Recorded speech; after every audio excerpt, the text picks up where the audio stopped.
Zach, the state of the Bombers this week, and then we'll do the broader. What's the captain's role Saturday post-game, Sunday morning, Monday? Where do you get involved with your player group after a performance that disappointed? Yeah, it's unique. I think, you walk off the ground, you feel disappointed individually, and then you think collectively as a team, how can you try and get the boys back on track, given that we've got a 5-day break? I think has positives and negatives. I think positively, you got to move on pretty quickly and take the learnings and lessons as fast as possible. But I think negatively, you also need some time and want some time to get back to work. You can't physically do much in 5 days to resurrect or correct what you want to improve on. So a lot of messages, a lot of phone calls between players, trying to make sure they're feeling okay. Hopefully they're hurting as well, but to get around them, and then you obviously, I think as captain, being a dialogue between coaches. And making sure you're on the same page and getting answers. I think as players, off the back of those types of losses, you just want answers, and Brad's been really good at giving those early in the week. So what was the number one failing in your mind living through it? Yeah, pressure. I think we watch footy every weekend. I watch a lot of footy, a bit of a footy head, and to watch the game after our game, watch the Saints and the way they pressured the ball against Geelong, I think was a really good blueprint for any team in any level of how to win games of footy, and we were really poor at that in the weekend. That was the worst I think we've been for 11 or 12 years as a footy club, and then within that, clearly other teams have been better in that period of time as well. So it wasn't accepted, it wasn't good enough, and we need to respond to be better. It won't make it any easier that you were outstanding and unbelievable in the way you played. Now, I'm not saying that for any other reason than when you sat down and talked with your group, why are you capable of doing it? Why? And I know this is what sets you and Lockie and others aside, but in terms of effort, we talked about unconditional effort on the second day of the AFL season. What have you learnt from the playing group as to why it wasn't there? Because your defensive work stood out on that game as much as your skill level and everything else. So I look at you, I look at Isaac Kako, I look at Sam Durham, and I go, gee whiz, there's the difference. Why can't the rest of them come with you? Yeah, I think is the art of trying to inspire and motivate guys and make sure they've got real clarity on how to play. I think sometimes it can look like you're not trying, not giving effort, and there's definitely effort, and then there's real maximum effort clearly. But I think for us, it felt like guys were just off, and then it snowballs and compounds into some really disastrous chains. And I felt like we put our backs under immense pressure, and clearly they're going to cop some feedback from some vision, no doubt, but I think up the ground we were clearly off and not good enough, and then that cascades into some really poor goals against. But to give up 25 goals, I'm included in that defensive stuff as well. There's no doubt. There's moments I wasn't good enough, and for me as captain, it's trying to role model and lead the right actions, whether it is getting the ball or defending. And there's no doubt we can all get better. How hard are you on each other? I'm told you're a really nice group of blokes. This is what the feedback I get from close to Essendon people saying this is the nicest bunch of young men that we've had at the club for a long time. How hard are you on each other? Yeah, it's a hard balance. I can't really compare apart from teams I've been involved in. I haven't been at a different club, so it's hard to know how hard we are. I think we're pretty honest and try to keep each other accountable. But again, it's hard to know. I haven't been in Lockie's change room.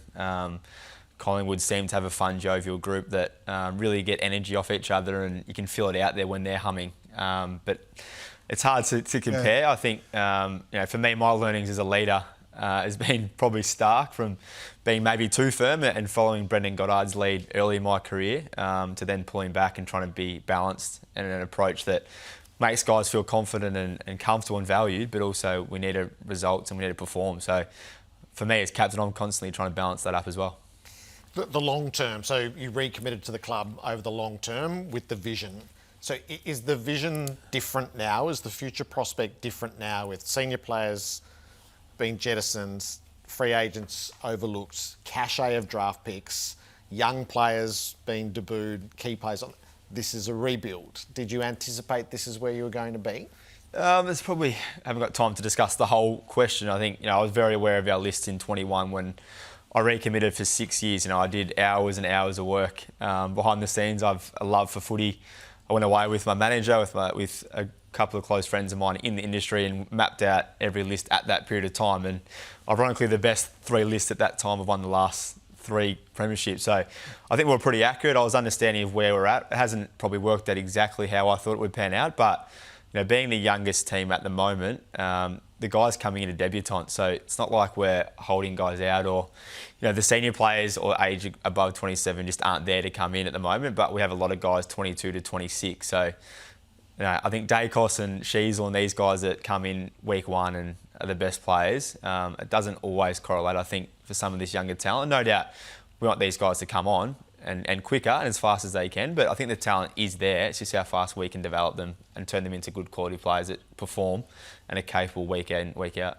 Do you feel let down? Do you feel disappointed that this rebuild, whether you agree with it or not, from the outside is just about the start in terms of the amount of work you did and the process you would go through?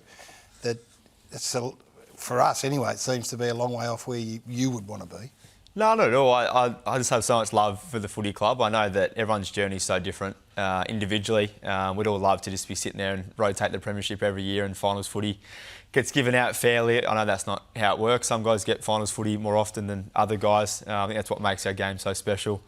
There's no script that's written at the start of the season or the start of your career, and I'm fully committed to the club and their building process. I think to bring in 4 guys last year, not give up picks, to then get more picks last year, to be really stocked up to go again next year, and also with our salary cap in an amazing spot. I feel comfortable with where we're going. I don't probably get the rebuild phase. I think every club is building every year. I think with the forced changes of AFL, to have 6 or 10 guys every season changing your list, whether you're Brisbane or whether you're us or whoever you are, the lists are always evolving and building, and we're no different. I think we're trying to fast track as much as we can, but in this even competition, it is difficult to really fast track as much as you want to. When you did that list analysis, did you do a bit of forecasting as when you thought Essendon could be in contention, and have you adjusted that a little bit?